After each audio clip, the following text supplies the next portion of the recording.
Most of us can agree that clowns are bad, and I think most of that perception comes from the media. But the creepy makeup and the odd antics never help the cause. Plus, when you factor in real life freaky situations that involve clowns, it's pretty much an automatic nope. And probably the most disturbing of clowns is serial killer John Wayne Gacy, who at times was a clown for hire. The new Netflix documentary, Confessions with a Killer, John Wayne Gacy, gives us insight into the horrific truth of his crimes from his own mouth. So, is this compelling enough to watch? Serial killer John Wayne Gacy was an aspiring politician, beloved local contractor, and part-time clown for hire who murdered 33 young men between 1972 and 1976. The majority of his victims were found buried under his house in the quiet northwestern suburbs of Chicago. This three-part documentary features new interviews with key participants, some who have never talked before, including gut-wrenching testimony from one of Gacy's survivors, all in the search of answers to a critical question: how was a public figure like Gacy able to get away with murder for so long? So if you follow true crime at all, you're most likely at least semi-familiar with John Gacy.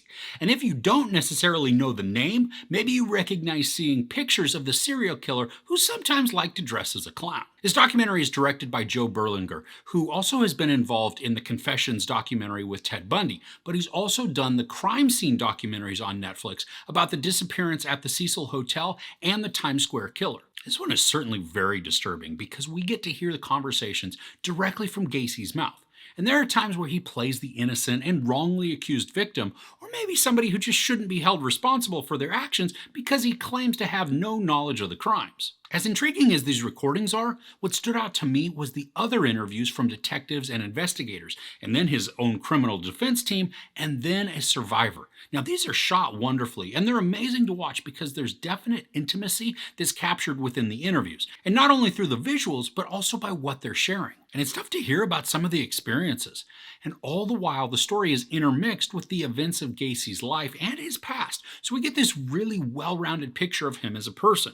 Now, he was involved in many different organizations, which then helped him to have just a ton of influence and even friends, or maybe at least people who saw him as helpful and aspirational. The documentary is spread over 3 episodes that are each about an hour long, so it is a more heftier watch for a documentary. But for the most part, I didn't notice the time, and the show felt like a good use of all that time. But there were portions that did get a little repetitive, especially as we'd go from episode to episode. There was a lot of overlap and recapping, which is unnecessary in a show where all of the episodes drop at once. Now, if this were a weekly release, then that recap may make sense and actually be helpful to help catch us up. But honestly, for most of us that are going to watch things like this, we're going to binge it all at once. I thought the pacing was good, balancing the harrowing and heartbreaking with less horrifying moments. Now, this isn't lighthearted, nor is there really a reprieve from the oppressiveness just simply because of the content, but the storytelling does allow for small emotional breaks as it dives into different aspects of the story. I'm amazed by all the footage that the documentary was able to collect. Now, while I was a little familiar with Gacy's case, there were certainly more aspects that I just didn't know about, especially where it pertained to his life leading up to the discovery of the bodies. Now, there's footage and photos from Gacy at local political functions, and like times when he was incarcerated, and then even him as a child. Now, I know there have already been a bunch of documentaries done on Gacy, and this one may not actually uncover much that was previously unknown.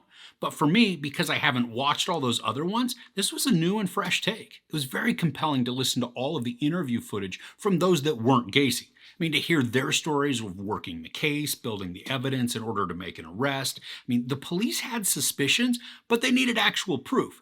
And hearing about some of their tactics I thought was pretty entertaining. And then it was bold, but it also proved to be effective. It's heartbreaking to hear the investigators and the crime scene people detail out just the events as they dug into the basement of Gacy's home, and then to continue to find body after body. I mean, it's evident in the interviews how some of that experience still haunts them to this day. The stories from Gacy's defense attorney are also odd and horrifying to hear. I mean, he gives accounts to conversations that occurred prior to the bodies being discovered, and that is just disturbing to say the least. But probably the most impactful interview is with a man who survived being with Gacy. To watch and hear him recount his experience almost reignites the trauma for him all over again.